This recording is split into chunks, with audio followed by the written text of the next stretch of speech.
Hello everyone and welcome to this week's podcast. Today we are going to be joined by Leah, who is a postgraduate student, and we're just going to talk to her a little bit about her experience.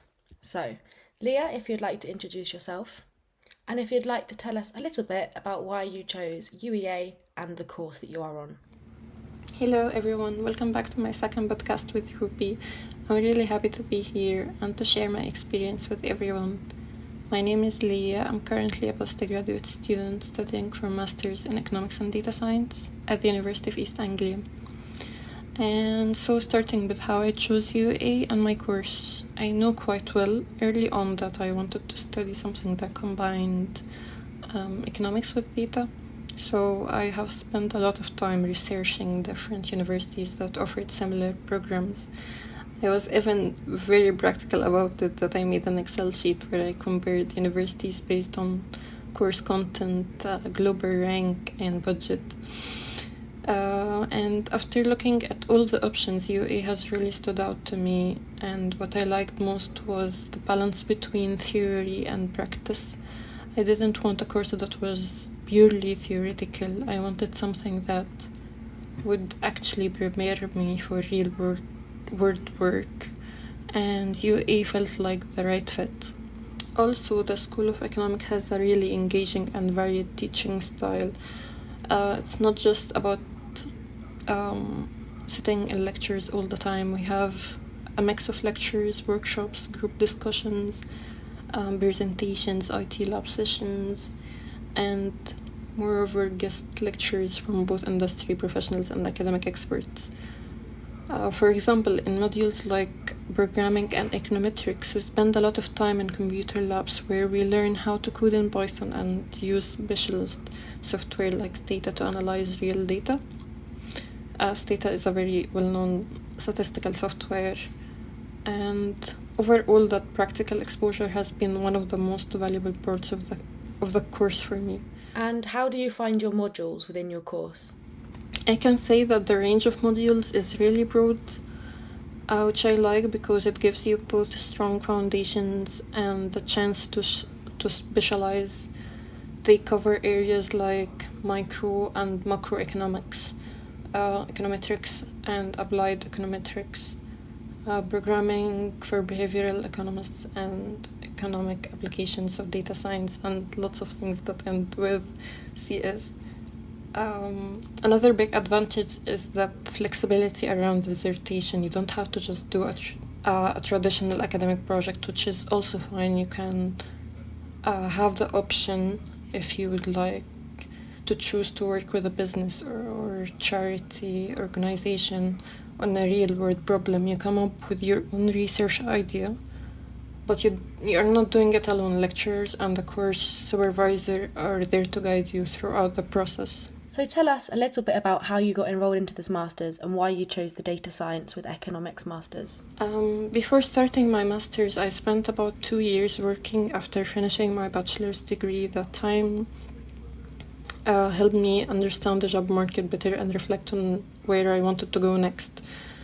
I realized that if I wanted to grow as an economist and move on to more analytical and higher level roles, I needed stronger technical and critical skills, and postgraduate is the way for that.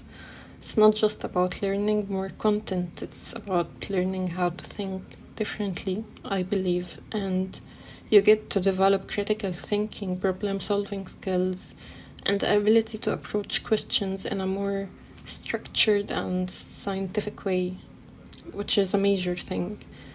You also get more comfortable with making mistakes, analyzing them, and improving, which is such an important skill beyond university. And is there a big step up from undergraduate to postgraduate degree?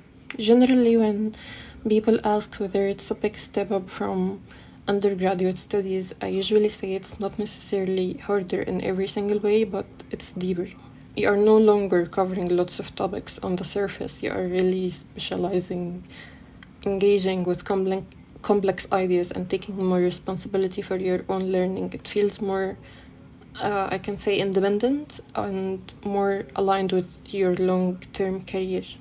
And also from what I have seen and experienced having a master's degree is becoming increasingly important in the job market for economists.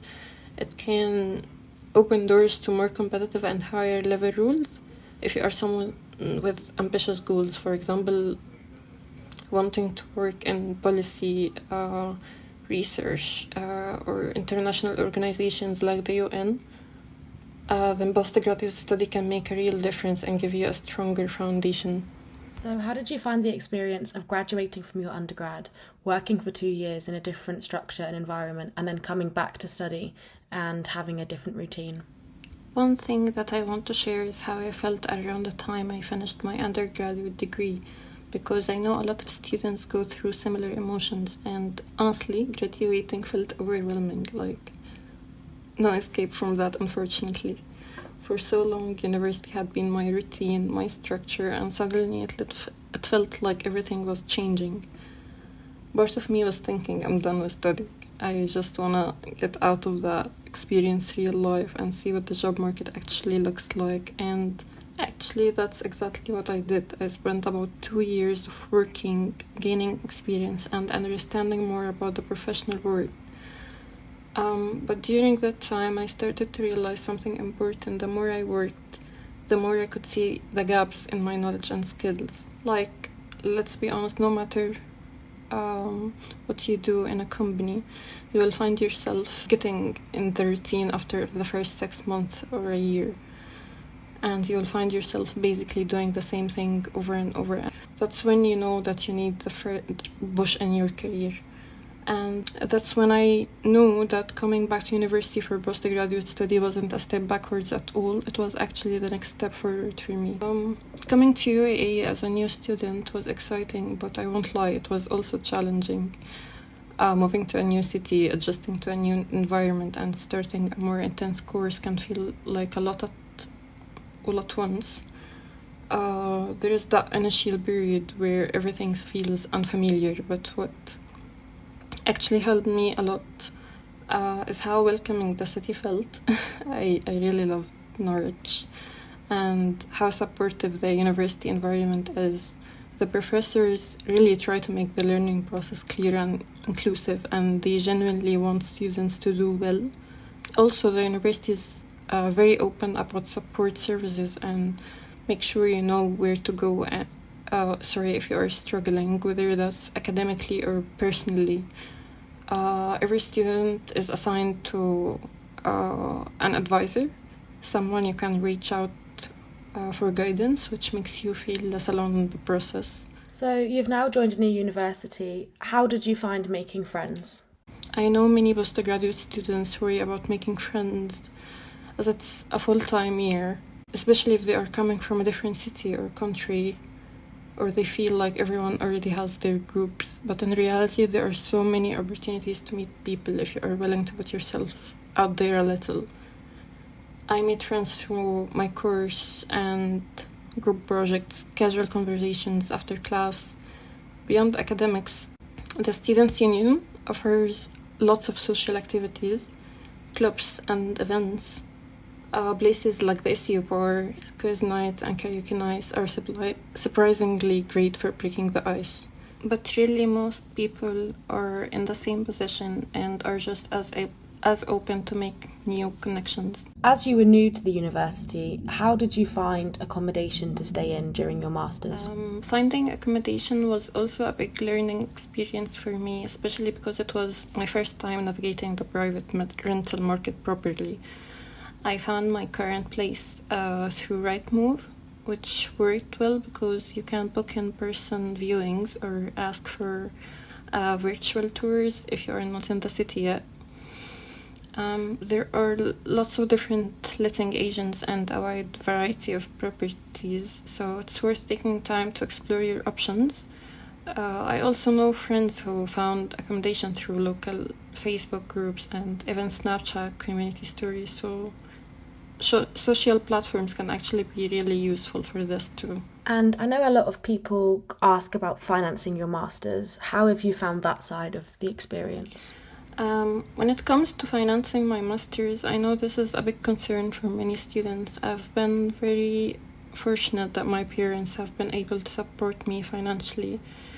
Education has always been a priority in my family, especially because my parents also completed postgraduate studies themselves. On top of that, I was able to use some of my savings I built up during my time working, which has helped me with everyday living costs. Overall, I can say that masters can feel overwhelming at first, academically, socially, and practically. There are a lot of changes happening at once, but really it can also be the beginning of something really exciting. You gain new knowledge, build confidence, meet inspiring people, and open doors to opportunities you might not have imagined before. So what would your one piece of advice be for someone thinking about completing a master's degree? So if you are considering postgraduate study and feeling unsure or overwhelmed, that's completely normal. Everyone's path looks different, and there is no single right timeline. If you are curious, motivated, and open to growth, a master's can be an incredibly valuable experience. Thank you so much for joining us, Leah. I think your experience has been really valuable to show that there isn't a specific timeline that anybody needs to follow, and that if you have work opportunities and then you decide that you want to come back for a master's and that you want to develop your skills, then just being open to that and having your type of attitude can really benefit you in your career. Thank you so much for listening, and thank you again to Ruby for having me on the podcast. I hope sharing my experience has been helpful, and I wish you all the best on your own journeys. Thank you so much, Leah. Best wishes for everyone out there. Thank you for listening to this week's NEP podcast. This semester we have more podcasts around inclusive eco, some chats with lecturers, and exciting events such as the NEP volume being released, as well as the essay competition. Thank you for listening.